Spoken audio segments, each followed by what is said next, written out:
Data structure के आज के लेक्चर को कंटिन्यू कर रहे हैं एक नए ट्री के कॉन्सेप्ट से, and the name of the concept is AVL tree.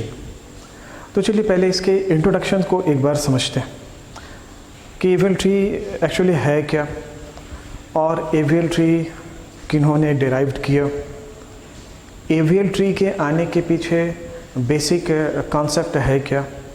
क्योंकि अभी तक हम लोगों ने देखा था बाइनरी सर्च ट्री, और हमें ऐसा लग रहा था कि अगर किसी डेटा को या नोड्स में ट्री के फॉर्मेट में अगर डिज़ाइन करना हो तो binary search tree is the best option. क्योंकि बाइनरी सर्च ट्री की फिलॉसफी क्या थी?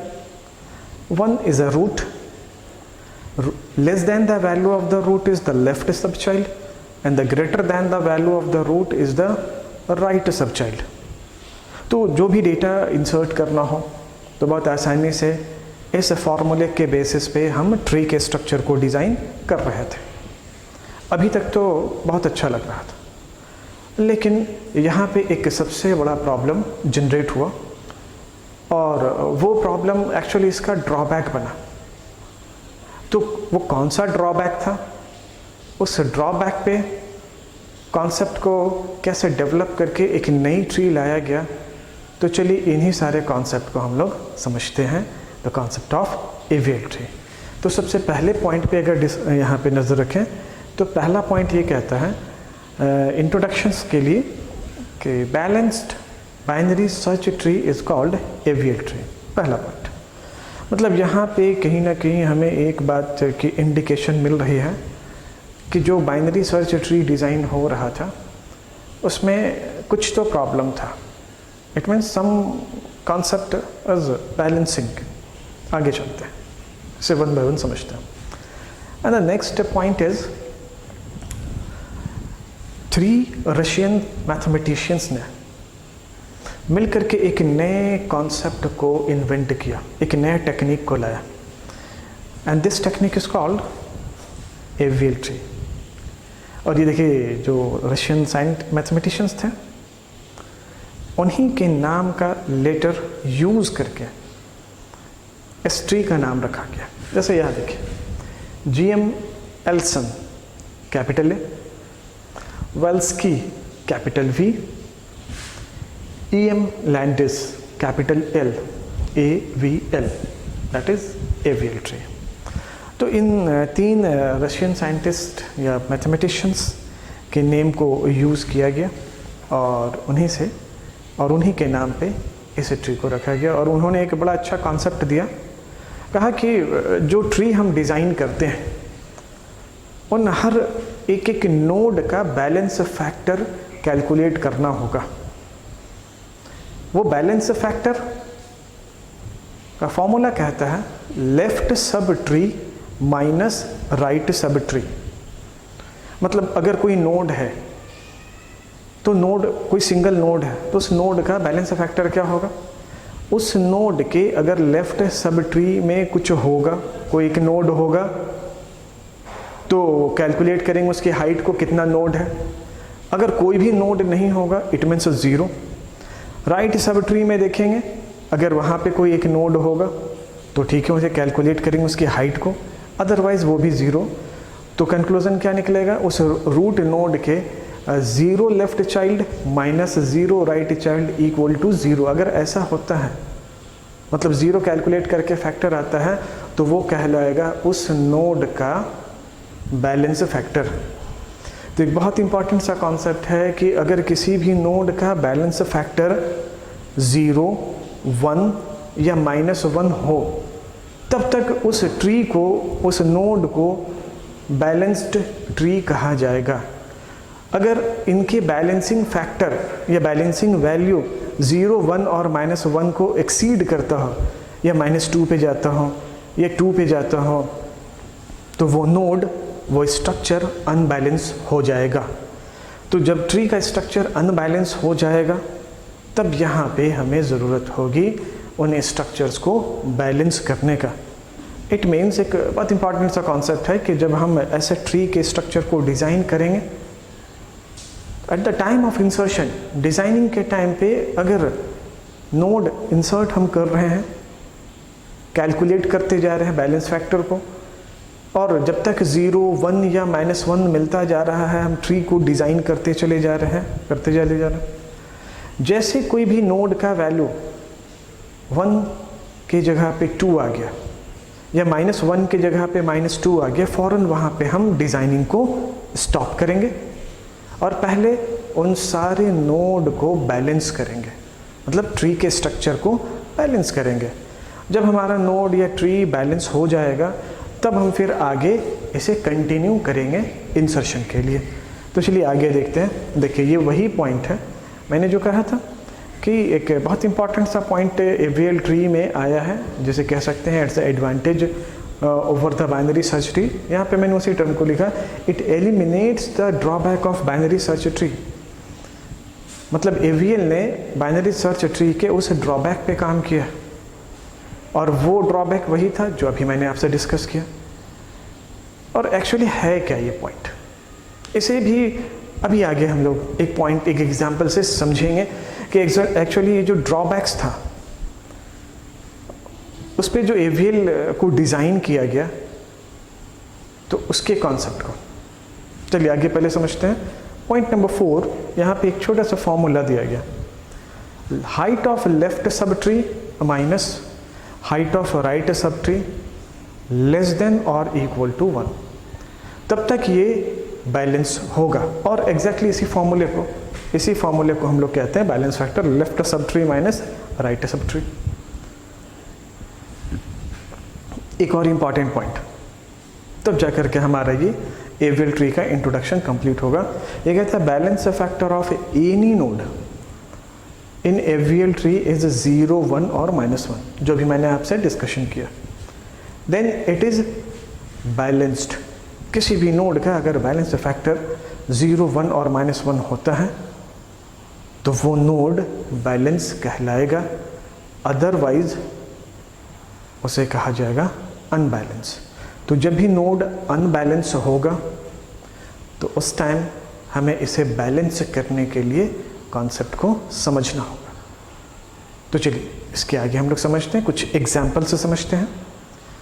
ये ड्रॉबैक के कॉन्सेप्ट को एग्जाम्पल से समझते हैं। मैंने पॉइंट नंबर 3 पे ये कहा कि AVL ट्री एक्चुअली एक बाइनरी सर्च ट्री के ड्रॉबैक्स पे इसने बहुत अच्छा इम्प्लीमेंटेशन किया। वो ड्रॉबैक्स क्या? बाइनरी सर्च ट्री में एक बात तो बहुत अच्छी है कि कोई भी नोड वो अगर रूट से लेस देन होगा तो वो लेफ़्ट हैंड साइड की तरफ जाएगा, रूट से बड़ा होगा तो वो ग्रेटर देन अगर होगा तो राइट हैंड साइड की तरफ कंटिन्यू करेगा। अब यहाँ पे देखिए मैंने 2 एग्जाम्पल यहाँ पे बनाया आपके लिए। सपोज़ अगर हम कोई वैल्यू इंसर्ट कर रहे हैं, कोई रूट है हमारे पास 1 और उसके बाद हमें एक वैल्यू मिला इंसर्ट करने के लिए 2, उसके बाद हमें वैल्यू मिला 3, 4, 5, 6, 7। हर वैल्यू अपने रूट नोड से बड़ा है। वो क्या होगा, ग्रेजुअली वो ग्रेटर दैन, है ना, राइट हैंड साइड की तरफ कंटिन्यू करता जाएगा। तो ऐसे ट्री को कहा जाता है right skewed. Right hand side की टूवर्ड्स वो कंटिन्यू करता जा रहा है, ग्रेटर दैन होता है, राइट की तरफ कंटिन्यू होता जा रहा है। That is called right skewed. That is case number 1। अब बात करें केस नंबर 2 की। ऐसा भी तो पॉसिबल है कि पहला रूट का वैल्यू है 10, उसके बाद हमें 9 इंसर्ट करना, 8 इंसर्ट करना है, 7 इंसर्ट करना है। इट मीन्स रूट से हर वैल्यू लेस देन है, तो वो क्या हो रहा है, लेफ्ट हैंड साइड की तरफ कंटिन्यू चलता जा रहा है। That is called left skewed. Left skewed. अब प्रॉब्लम ये है कि right skewed and left skewed में इंसर्शन एंड डिलीशन ये सबसे बड़ा प्रॉब्लम। अगर नए नोड को इंसर्ट करना हो तो उसे n number of time calculate करके एट द लास्ट पहुंचना होगा, जिसे हम एनालिसिस के हिसाब से कहते हैं worst case of the algorithm, ये worst case of the time complexity, जिसे हम दूसरे वर्ड्स में ऐसे कहते हैं big O notation order of n। It means जब हमें इंसर्शन या डिलीशन बाइनरी सर्च ट्री पे अप्लाई करना हो और इस तरह के कॉन्सेप्ट अगर आए ग्रेजुअली एक ही साइड में जा रहा हो, तो this is the concept of link list. शायद आपने पढ़ा होगा हमारे पिछले वीडियो में, लिंक लिस्ट वाले वीडियो में, कि एक नोड के बाद सीक्वेंस में दूसरा नोड, उसके बाद तीसरा नोड, उसके बाद next node, up to n number of time. अगर इस डायग्राम को देखें, इस बाइनरी सर्च ट्री को देखें, तो बिल्कुल वैसा ही हो रहा है। इधर वो लेफ्ट हैंड साइड में कंटिन्यू हो रहा है या वो राइट हैंड साइड में कंटिन्यू हो रहा है, just like a link list. तो प्रॉब्लम यहाँ पे क्या है? Insertion and deletion, that is the big problem. Insertion and deletion के लिए हमें n number of time consume करके उसके टाइम की कॉम्प्लेक्सिटी जो होगी वो n number of time, nth position पे हमें डेटा को डिलीट या इंसर्ट करने की, ये सबसे बड़ा प्रॉब्लम। तो इसे हम लोग जानते हैं order of n, that is the notation of big omega या big O notation, that is called worst case of time complexity, order of n। ये सबसे बड़ा प्रॉब्लम। और दूसरा प्रॉब्लम क्या? It is not a balance, ये balance format में नहीं है। रूट एक बन गया और एक इस साइड में जा रहा है या दूसरा इस साइड में जा रहा है। प्रॉपर वे में जो कंप्लीट बाइनरी ट्री का कॉन्सेप्ट था वो यहाँ पे नहीं दिख रहा। ये दूसरा सबसे बड़ा प्रॉब्लम। तो इन दो प्रॉब्लम पे, टाइम कॉम्प्लेक्सिटी पे और आर्किटेक्चर के ऊपर, एवीएल ट्री को डिज़ाइन किया गया और वहाँ पे फॉर्मूला लाया गया balance factor. Balance factor it means left sub tree minus right sub tree. इन दोनों को कैलकुलेट करके जब हम वैल्यू निकालते हैं तो वो बैलेंस फैक्टर होता है। और उसके बाद बैलेंस फैक्टर 0, 1 और -1 है, तो it means AVL tree balance है, वो डिज़ाइन, वो आर्किटेक्चर बैलेंस है। इनके अलावा अगर कोई वैल्यू एक्सीड करता है दैट इज़ अनबैलेंस।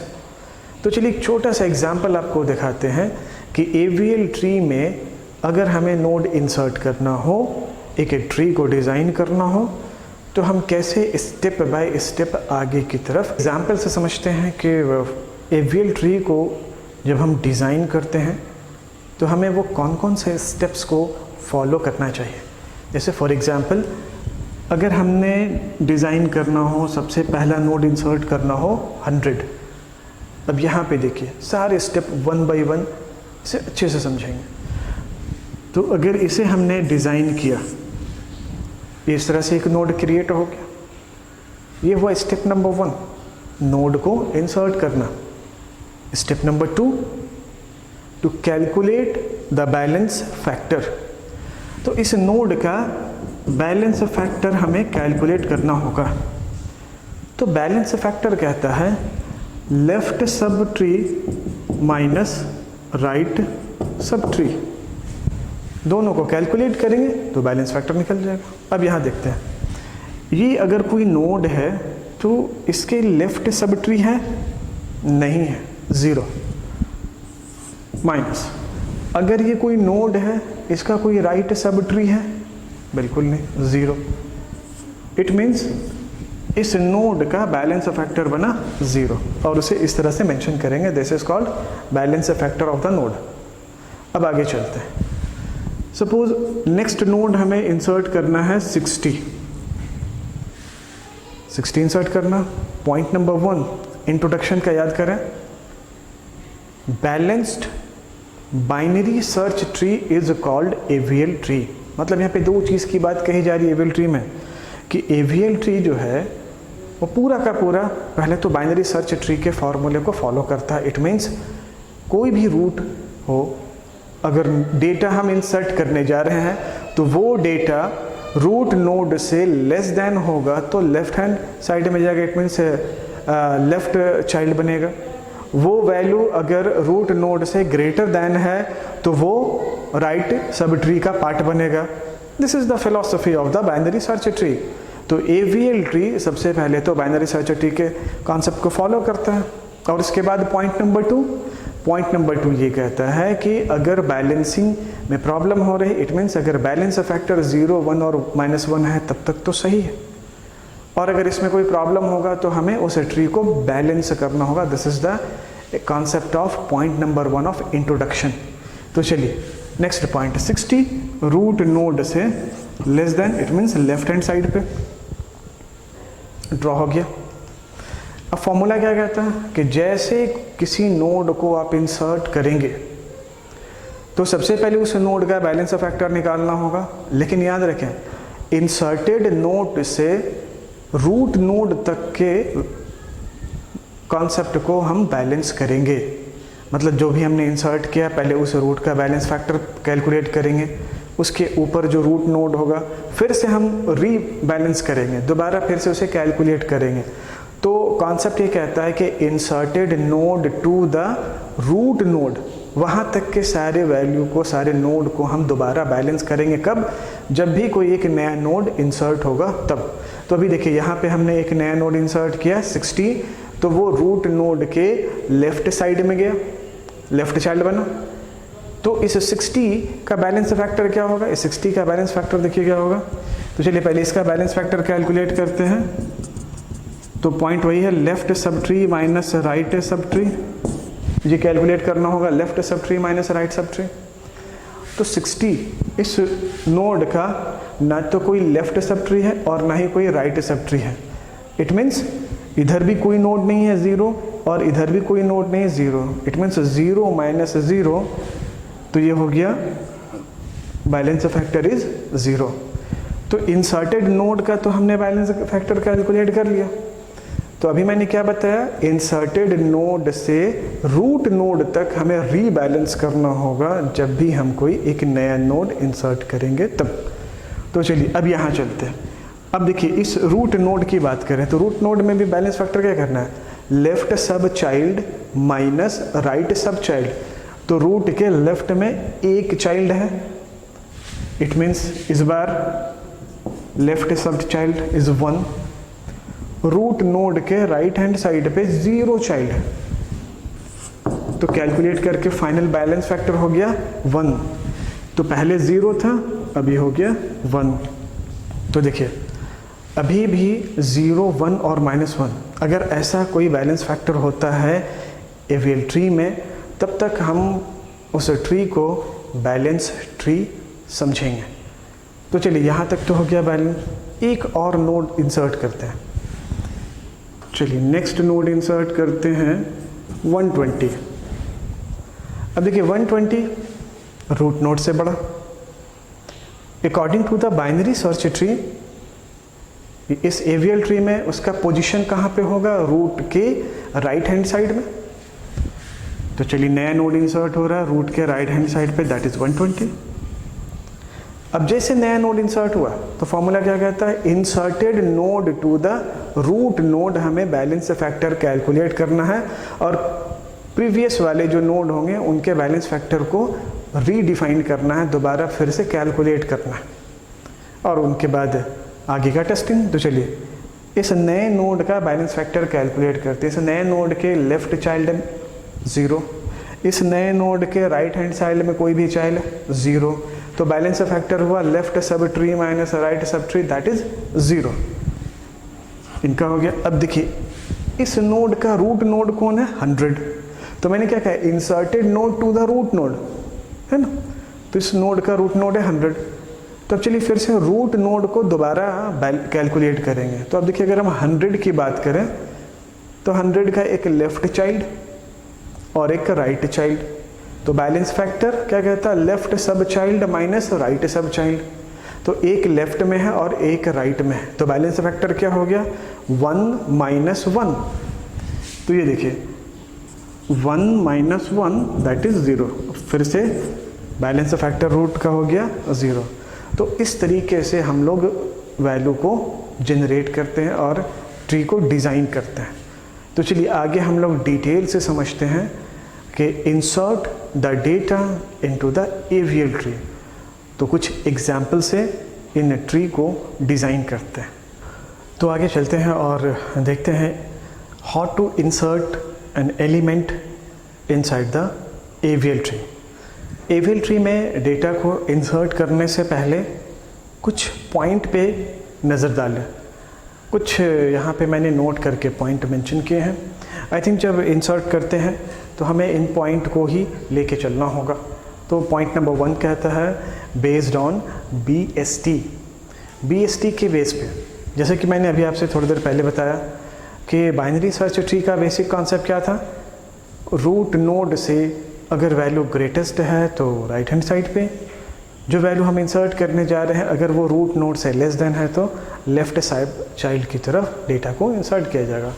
तो देखिए वही पॉइंट मैंने यहाँ पे मेंशन किया है, based on BST it means element greater than the value of a root node then goes to the right subtree, and if element less than the value of the root node then it goes to the left subchild. Point number 1.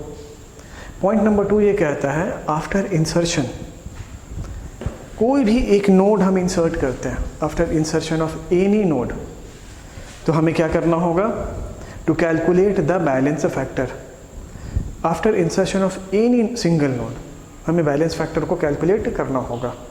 और balance factor का meaning क्या कहता है, height of left sub tree, height of left sub tree minus height of right sub tree, इन दोनों को calculate करेंगे तो हमें उस नोड का बैलेंस फैक्टर मिल जाएगा।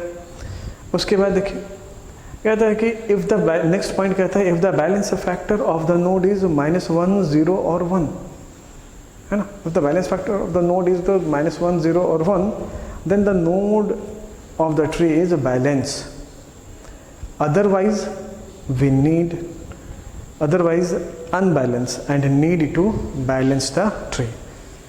तो ये 2-3 पॉइंट हैं, ये 2-3 पॉइंट हैं, इन 2-3 पॉइंट को हम यूज़ करते हैं जब हम AVL ट्री में डेटा को इंसर्ट करेंगे। तब एक पॉइंट का हम लोग और ध्यान रखेंगे जब हम डेटा को इंसर्ट करेंगे, हर नोड का बैलेंस फैक्टर चेक करते जाएंगे, ट्री को ड्रॉ करते जाएंगे। कोई मोमेंट ऐसा भी आएगा जब बैलेंस फैक्टर नोड का -1 के जगह पे -2 या 1 के जगह पे 2 हो जाएगा, तो हम फ़ौरन वहाँ पे इंसर्शन को स्टॉप कर देंगे, कोई नया नोड इंसर्ट नहीं होगा। सबसे पहले हम ट्री को बैलेंस करेंगे और आफ्टर बैलेंसिंग जब पूरी तरह से वो नोड के सारे वैल्यू इंसर्टेड नोड से लेकर के रूट नोड तक के सारे वैल्यू 0 1 और -1 ऐसे ही वैल्यू में बैलेंस हो जाएंगे, तभी हम आगे नोड को इंसर्ट करना कंटिन्यू करेंगे। तो चलिए कुछ एग्जाम्पल लेते हैं और 1 बाय 1 आपको कुछ एग्जाम्पल से इंटरेक्ट कराते हैं और दिखाते हैं कि एक बड़े से ट्री को कैसे डिज़ाइन करते हैं AVL ट्री में। तो चलिए एक एग्जाम्पल लेते हैं जिससे हम AVL ट्री को ड्रॉ करते हैं। यहाँ पे मैंने एक क्वेश्चन को डिज़ाइन किया है, draw the AVL tree using certain values. तो सबसे पहला वैल्यू यहाँ पे है 75, तो हम पहले इसे ड्रॉ करेंगे 75। अब 1 बाय 1 देखते हैं। पॉइंट नंबर 1 हमने ड्रॉ कर दिया। पॉइंट नंबर 2 क्या कहता है, to calculate the balance factor. तो देखिए अगर ये रूट नोड है, कोई भी एक सिंगल नोड है, इसके ना लेफ्ट चाइल्ड है ना राइट चाइल्ड है, तो बैलेंस फैक्टर क्या कहता है, left child minus right sub child. तो 75 का बैलेंस फैक्टर होगा 0। चलिए आगे चलते हैं। Next node is 90 according to the BST, क्योंकि AVL tree based on the concept of BST। Root node से अगर ग्रेटर होगा तो वो राइट हैंड साइड पे जाएगा। तो चलिए यहाँ पे 90 यहाँ पे डिज़ाइन होगा, that is right hand side. अब मैंने क्या बताया था कि जैसे भी कोई नोड इंसर्ट होता है तो from inserted node to the root node हमें बैलेंस फैक्टर कैलकुलेट करना होगा और इंसर्टेड नोड से कंटिन्यू करते हुए रूट नोड तक के सारे वैल्यू को फिर से रीबैलेंस करके कैलकुलेट करना होगा। तो चलिए यहाँ पे देखते हैं, अगर ये कोई रूट हमारा ये कोई नोड हमारा एक डिज़ाइन हुआ है, तो यहाँ पे इस नोड का पहले बैलेंस फैक्टर कैलकुलेट कर लें। तो 90 का बैलेंस फैक्टर क्या होगा, left child minus right child, it is 0। अब उसके बाद इंसर्टेड नोड से आगे बढ़े, रूट नोड, अब इन्हें बैलेंस करें। तो देखिए इस रूट नोड के क्या हो चुके हैं, left child 0 but right child 1, तो 0 -1, तो ये अब बैलेंस फैक्टर हो गया -1। देखिए चेंजेस होना स्टार्ट हो गया। अब नेक्स्ट वैल्यू आता है 65, तो 65 लेफ्ट हैंड साइड में। अब 65 का balance factor no left no right, it means 0 minus 0, तो बैलेंस फैक्टर इज 0। अब रूट नोड, ये इंसर्टेड नोड तो हो गया। अब रूट नोड को हमें कैलकुलेट करना, उसे बैलेंस करना। तो अब देखिए रूट नोड में एक लेफ्ट चाइल्ड और एक राइट चाइल्ड, तो 1 माइनस 1, तो इस बार रूट नोड का वैल्यू हो गया 0। अब आगे चलते हैं नेक्स्ट की तरफ। नेक्स्ट वैल्यू है 85। 85 को ड्रॉ करना है। 85 75 से ग्रेटेस्ट है, तो वो राइट हैंड साइड की तरफ जाएगा। 85 90 से लेस देन है, तो वो 90 के लेफ्ट हैंड साइड में जाएगा। ये देखिए 85।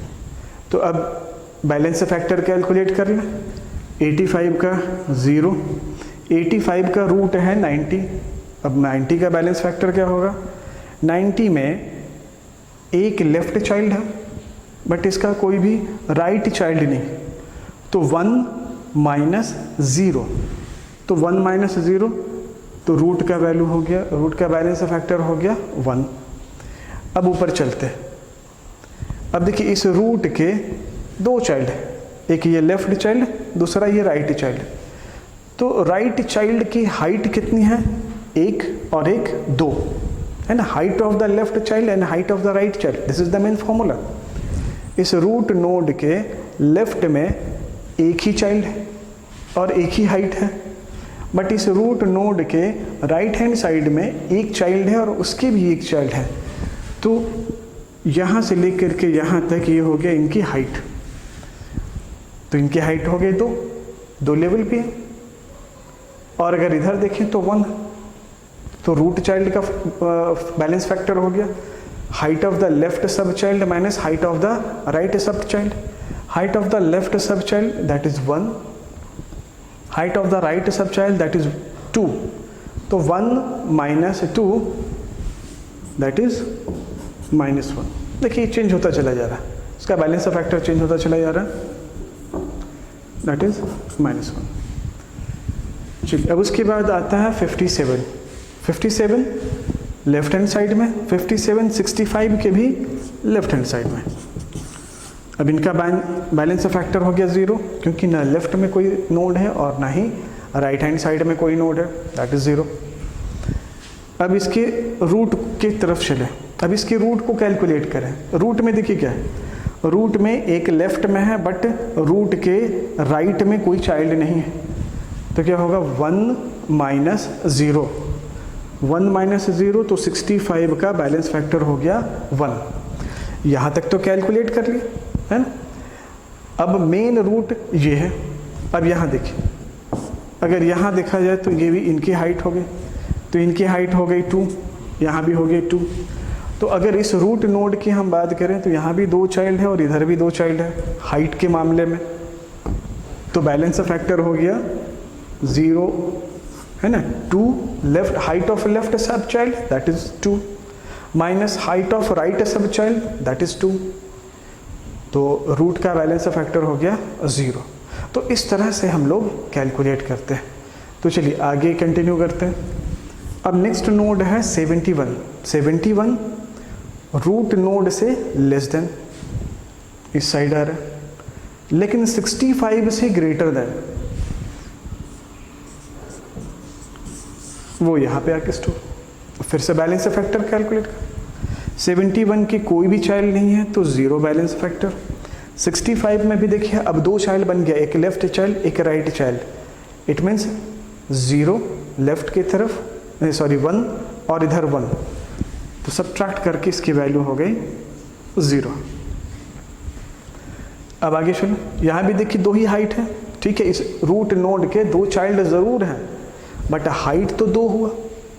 और 65 के एक और लेयर में हम गए, वहाँ पे एक लेफ्ट चाइल्ड भी एक राइट चाइल्ड है, बट उसे काउंट नहीं करें, वो हाइट में काउंट होगा। रूट नोड के या एक चाइल्ड हो या रूट नोड के 2 चाइल्ड हो, उनकी हाइट काउंट होगी। तो यहाँ पे 65 का ये हाइट है। अगर इस नोड की हम बात करें रूट नोड की, तो इधर भी लेफ्ट में भी 2 हाइट, राइट में भी 2 height, 2 minus 2 that is 0। It means अभी तक हमारा ये नोड पूरी तरह से बैलेंस वे में चल रहा है। अब आगे नेक्स्ट वैल्यू इज 30। 30 को इंसर्ट करना है, तो 30 इस लोकेशन पे इंसर्ट हो जाएगा, लेस देन रूट से लेफ्ट हैंड साइड में। 30 का बैलेंस फैक्टर 0। 57, ये देखिए 57 1 माइनस 0, बैलेंस फैक्टर 1। अब 65 की बात करें, यहाँ पे 2 हाइट है और यहाँ पे 1 हाइट है, 2 माइनस 1, ये हो गया 1। अब इस रूट नोड की बात करें, अब देखिए ये हाइट जो है ये यहाँ तक चला गया। इट मीन्स अब total height, left sub tree की टोटल हाइट हो गई 3 और राइट सब ट्री की अभी टोटल हाइट है 2। तो बैलेंस फैक्टर ऑब्वियसली कैलकुलेट करते हैं, height of left sub tree minus height of right sub tree. 3 minus 2, तो अभी भी रूट का बैलेंस फैक्टर है 1। तो हमारा एवीएल ट्री पूरी तरह से अभी बैलेंस फॉर्मेट में चल रहा है। इनके वैल्यू 0, -1 या 1 में ही हमें बैलेंस फैक्टर मिल रहा है। चलिए अब नेक्स्ट आते हैं 87। 87 राइट हैंड साइड में, 87 90 से लेस देन है, बट यहाँ पे 85 है। 87 85 से ग्रेटर देन 87। चलिए अब फिर से बैलेंस फैक्टर कैलकुलेट करेंगे। 87 का तो 0 हो जाएगा, no left no right, 0 minus 0 that is 0। 85 right hand side में तो एक नोड है, बट लेफ्ट हैंड साइड में 0 है, तो फॉर्मूला होता है left minus right. It means left में 0 और राइट में 1, 0 माइनस 1 दैट इज -1। चलिए यहाँ तक तो होंगे। अब 90 को कैलकुलेट कर लें, तो 90 में अगर देखा जाए तो यहाँ पे 2 हाइट है और इस तरफ 0 हाइट है, तो बैलेंस फैक्टर क्या हो गया 2। देखिए ये हो गया यहाँ पे 2। कैसे हो गया? रूट नोड से अगर इन लेफ्ट सब ट्री की हाइट कितनी हो गई 2 हो गई और राइट सब ट्री में हाइट कितनी है 0, तो ये हो गया unbalance. Exactly this is called the concept of unbalance. तो यहाँ पे अब हम इंसर्शन स्टॉप करेंगे। इट मीन्स अभी देखिए ये 2 वैल्यू और इंसर्ट करना बाकी था, बट जब तक ये बैलेंस अनबैलेंस को जब तक हम बैलेंस फॉर्मेट में कन्वर्ट ना कर लें, इसके आगे हम कंटिन्यू नहीं कर सकते। तो अब हमें सीखना होगा कि how to balance the unbalance AVL tree. तो इन्हीं अनबैलेंस सिचुएशन को कंट्रोल करने के लिए या उसे बैलेंस करने के लिए हम लोग पढ़ेंगे अगला topic, that is called AVL rotation. ये एवीएल रोटेशन, इनमें जो पॉइंट्स हैं, इन पॉइंट्स के बेसिस पे ही हम ऐसे बहुत सारे केसेस के अनबैलेंस एवीएल ट्री को बैलेंस करने में सपोर्ट मिलेगा। तो एवीएल ट्री में जो अगला टॉपिक है दैट इज एवीएल रोटेशन, इनमें 4 बहुत इंपॉर्टेंट रोटेशन मिलेगा। एक एल रोटेशन, दूसरा आर रोटेशन, तीसरा LR रोटेशन और चौथा RL रोटेशन। तो ये 4 बहुत इंपॉर्टेंट टॉपिक और इन 4 को हम लोग 1 बाय 1 डिटेल में पढ़ेंगे। तो जब चारों बहुत अच्छे से समझ लेंगे तो हम ये एग्जैक्टली किसी भी डायग्राम को या किसी भी नोड को हम एवीएल ट्री में बहुत आसानी से बैलेंस कर पाएंगे।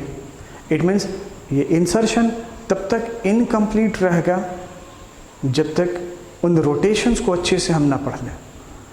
तो चलिए आप इसी तरह से कनेक्टेड रहें और नेक्स्ट लेक्चर का इंतज़ार करें। अगले लेक्चर में हम पूरी तरह से कॉन्सेप्ट पे डिस्कशन करेंगे एवीएल रोटेशंस और उनके एग्जाम्पल्स, डिफरेंट एग्जाम्पल्स। कि कोई भी सिचुएशन में अगर ये अनबैलेंस प्रॉब्लम क्रिएट कर रहा है तो फ़ौरन हम प्री डिफाइंड फार्मूला और उन रोटेशंस का हेल्प लेकर के हम उस अनबैलेंस सिचुएशंस को कैसे फिर से बैलेंस करेंगे, और कुछ कॉम्प्लेक्स एग्जाम्पल के साथ जिसमें हर एक इंसर्शन पे एक नए प्रॉब्लम जनरेट होंगे और फिर से हमें पूरी ट्री को बैलेंस करने की ज़रूरत होगी। तो इसी तरह से आप कनेक्टेड रहें और मेरे आगे के सीरीज़ को देखते रहें। Thank you.